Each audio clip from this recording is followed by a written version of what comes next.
What? Are you kidding me? Snap-on? Made by Black & Decker? In this case, 100% true. Snap-on simply relabeled the Father's Day gift of the year, put a red handle on it, and sold it to mechanics across the entire US or world as a professional tool. But 35 years ago when they sold this, it had one huge Achilles heel, and that was the batteries in here. The nickel, the NiCad batteries in here sucked. They just did. And so today we're going to bring it up 35 years into the future and put some lithium batteries in there so it actually works 10 times longer, keeps it charged 6 months down the road. You just grab it, pick it up, and use it. So keep watching. We're going to do both of them. Well, I already did this one in another video, but we're going to do this one today. Probably a little bit different than I did this one. So I've been looking for one of these for a while. You can find the Black & Decker version everywhere. These ones are a little bit more elusive, but I was able to find one that was cheap on eBay. We snagged it. It does come with a charger, but that doesn't really matter. The batteries in here are toast, and the charger is... We're going to dissect this and keep some of the functionality, but not all. And then there's just a Phillips screw on the backside, and this whole thing comes apart. You can still buy the original NiCad batteries for this, but I advise against it because you'll just be dead in 6 months, a year. This whole thing should slide off. And we have all of our gears, planetary gears. Those actually feel pretty good. Gear reduction. I'll set that back down in there. Shouldn't need to do anything with that. We might add just a little bit of oil, a little bit of grease, just a teeny bit. Maybe some graphite. And this just locks onto there with a D shaft. We'll set, that doesn't matter really either. And then the whole motor just opens up, and we'll have 4/5 sub-C cells.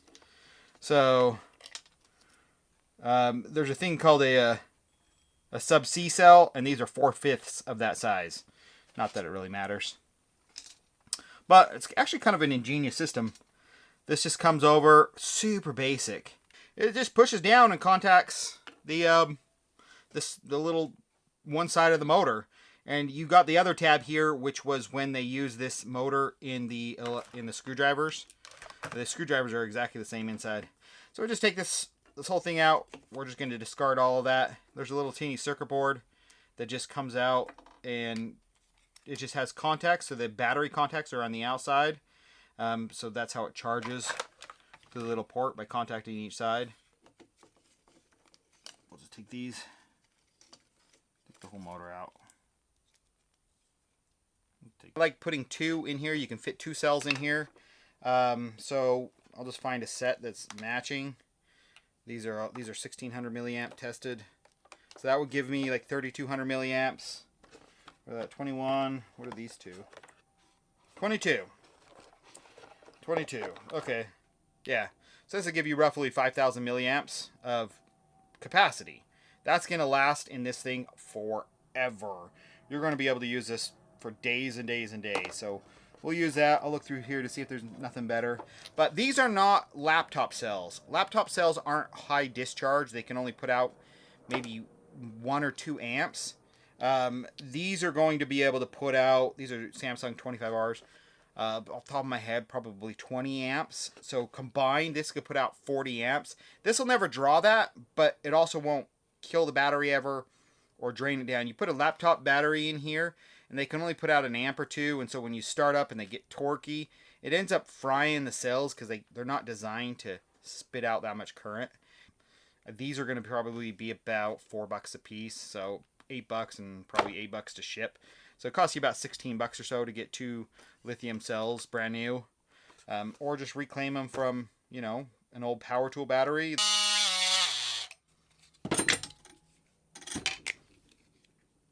And we're left with it. There is a hole left right here, but you can fill that in. I'll plastic weld it. Just a piece of this scrap plastic, just so it's flush. Over the screw hole to plug it up, I mean. There we go.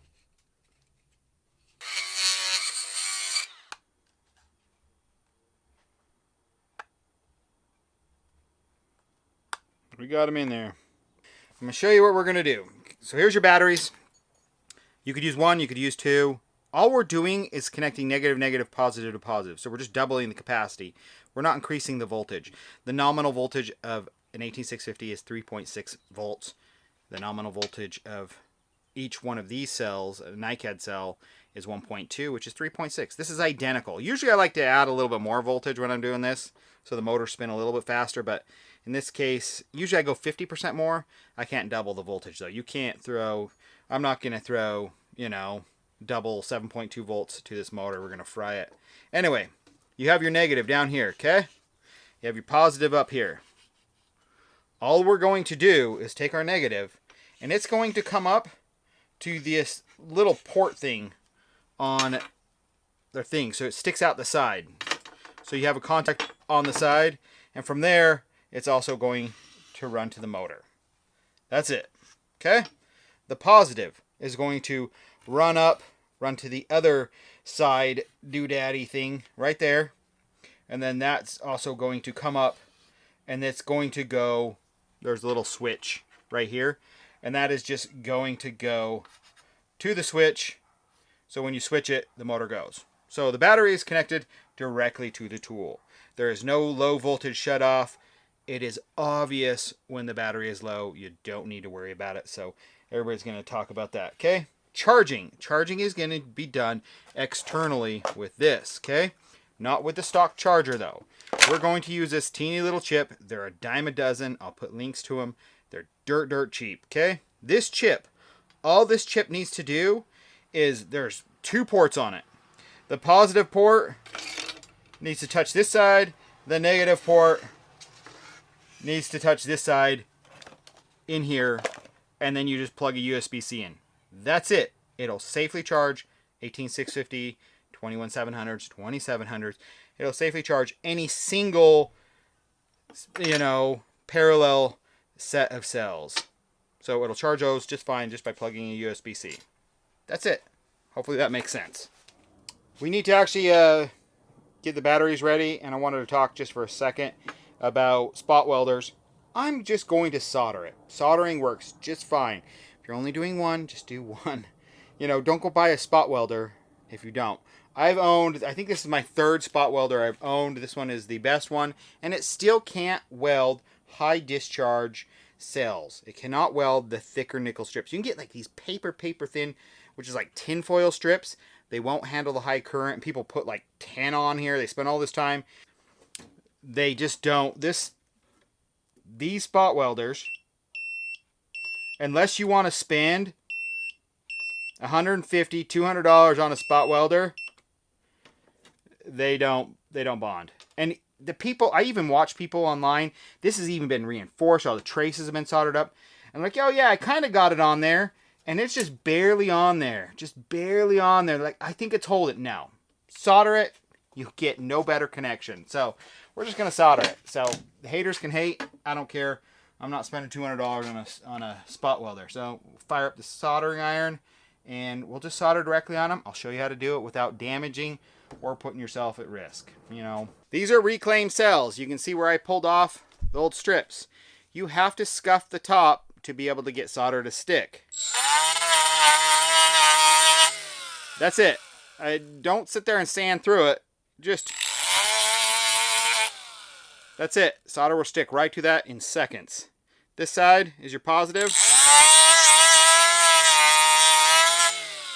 We actually even have some old nickel strip there that we can solder right to.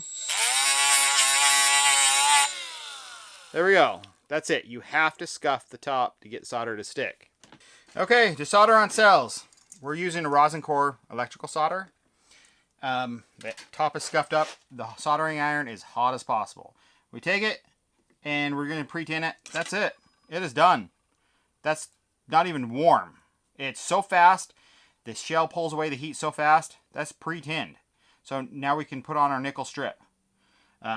If you have to sit there forever and you're trying to get the solder to flow in, either your soldering iron's not hot enough and or your surface has corrosion. In that case, you could use something like an acid flux. This is not a rosin core. This is for plumbing. This cleans surfaces really well and makes solder stick. The issue is if you leave it on, it'll start a little bit of a corrosion. which isn't good for electronics and stuff like that. But if you just take like a towel with a little bit of rubbing alcohol and then just wiped it off afterwards, you'd be just fine. So pre-tin our nickel strip as well. It actually has some solder on it, but that's it. Bring it over, and we're gonna put heat into the nickel strip till it gets hot. That's it, done. I can touch the dang thing. I mean, there's no heat there. It'll get hotter under use than this gets it. I'm gonna take this till it flows out. That's it. That's a better bond than you get with a spot welder. So negative to negative. That's it. We got a little tab up here. The entire shell out here is negative as well under this thin little plastic. So be careful when you're up here. There's a little ring. The positive and the negative are actually only, you know, maybe 1/8 of an inch away up here. So don't grind through your ring up here. So we want to reutilize these two outside contacts right here for a positive and negative to do the charging. But the original charger put AC out and the battery was DC. So between this, as far as what it looks like, between this diode, this LED and this diode right here, I think this is like a miniature bridge rectifier to convert AC to DC. I believe so. So we're not going to utilize, we're not going to have the light there anymore. We're going to simplify this. So I'm just going to disconnect one leg, and then we're going to disconnect the resistor and the diode. We're just going to snip a leg. You'll see. Just snip one.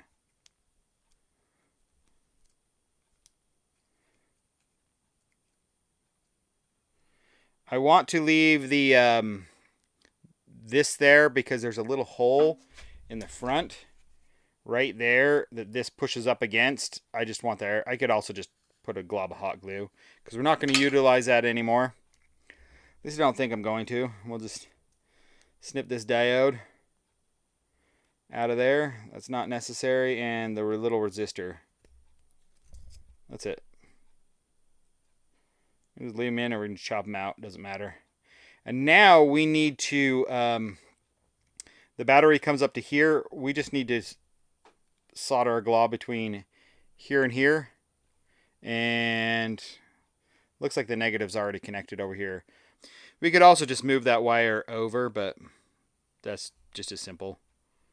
So the middle, all that circuitry in the middle does nothing. It does nothing at all anymore. The negative sides of the battery are connected together, and those just run up to here, which runs up down to the motor, and this little terminal touching my thumb, and the positive connect together. And they just run up, touching the motor. Well, they touch this little, I guess, tab, and then this tab right here. So if we pushed, it should run now. If I push this over like this, and then this terminal will touch the positive of the motor, and it runs. See?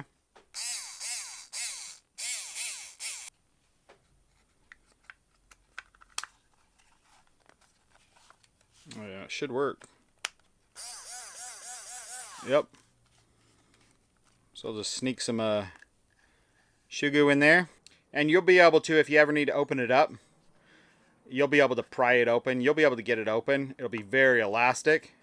You'll struggle a little bit, but you would be able to get it open again. But that's about all you can do without trying to make some new fastener system or something.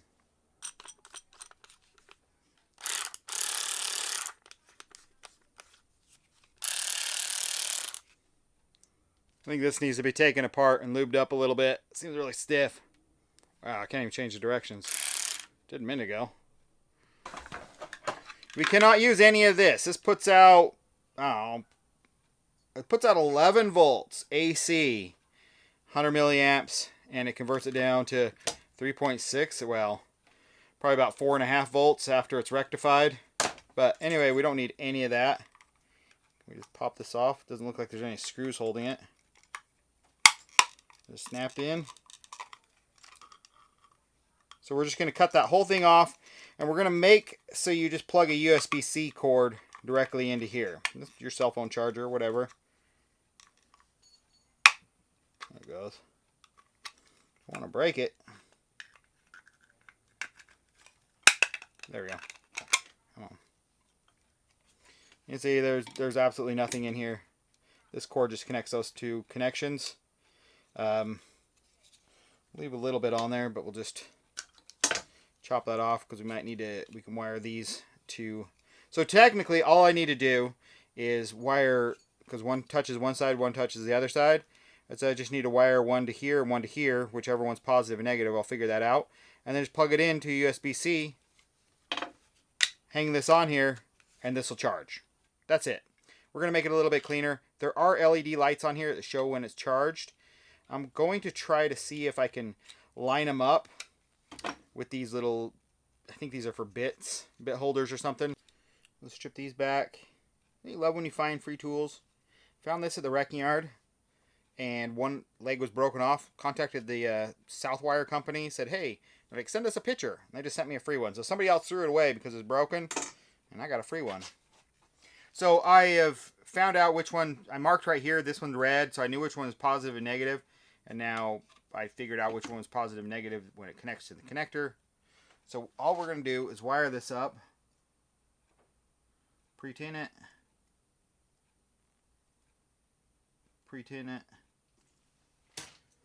directly to this USB-C. And I mean, this is nice enough that it actually says battery positive and battery negative. There's like no guesswork. Boom.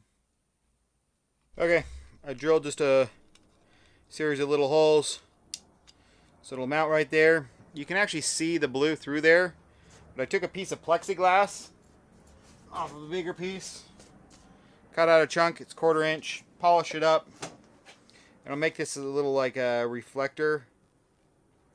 Let's see which way does it go. That, so that'll just permanently slide into that hole. This allows you to see it like at more of an extreme angle. We'll just glue that in there. I don't know if the camera's picking that up, is it? Oh, it is. You can also see it through that port. But, see? There. You can mount that on the wall or do whatever. I think I'm going to hot glue it shut a little bit better, because there's nothing really holding it there. But,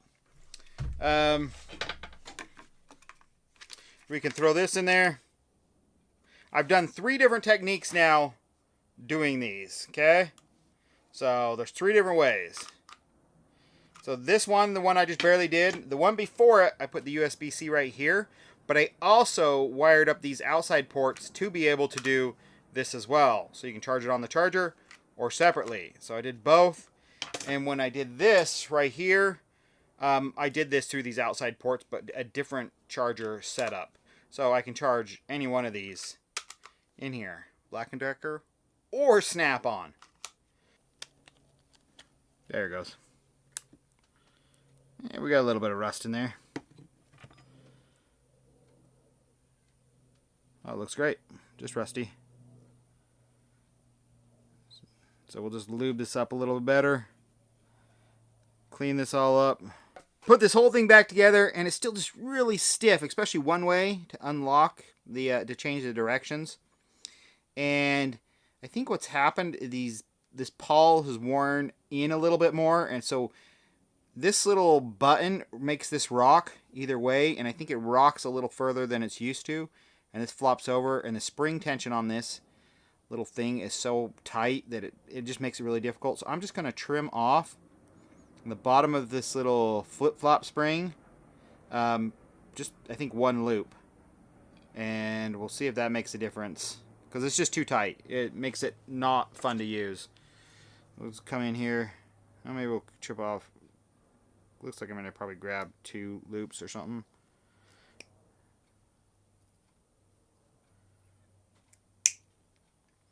There, I just took 1 loop off. We'll put this back together. They're good for up to like 10 millimeters, 3/8. I mean, they'll do bigger, but that's where they're ideally set up. I mean, it's not whipping it off super fast, but it'll handle it. Generally, the other one, I just leave a 10 millimeter on it, and you know, that's all I It's all I ever do with it, you know, run an 8mm. Sometimes I leave a bit adapter on it, a 1/4 to bit adapter, and just use it as like a right angle screwdriver, you know. Okay, we've got 2 1/2-inch bolts. Both these set to tighten, tighten, tighten. Okay, here we go. Snap-on, Black & Decker. You guys tell me which one wins. Come on, get on there. 3, 2, 1, go.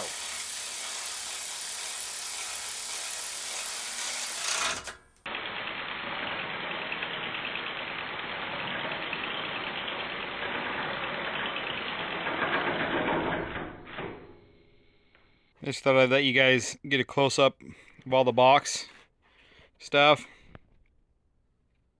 Made in USA, 1050. Manufactured for Snap-on Tools Corporation. Copyright 1989. I can find late 80s ads for the Black & Decker version. You can't really find, unless somebody had an old catalog, but I'd like to know if somebody has an old Snap-on catalog from 89, 1990, early 90s, if this is in there, the ET 1050, and how much it is. This one right here was on sale usually for like $39.99 in 1989. I'll show you an ad right here, which is about $100 in today's money. Regular price I think was like $50. This was probably $9.99 a week for 3 years from Snap-on. But kind of cool. Total cost to do the conversion, if I had to buy just one little circuit board and the 2 batteries, probably around $20, which is about, I think you'll pay more just buying those little NiCad cells, and you'll just be in the same boat. So kind of cool. Definitely worth it. Thanks for watching, guys. Have a good one. See you later. Bye. I guess if this is the Snap-on, we're going to label this one as the Snap-off. There we go. Go. Ready? You want to do the ball at the same time? You got it. You hit the hoop though.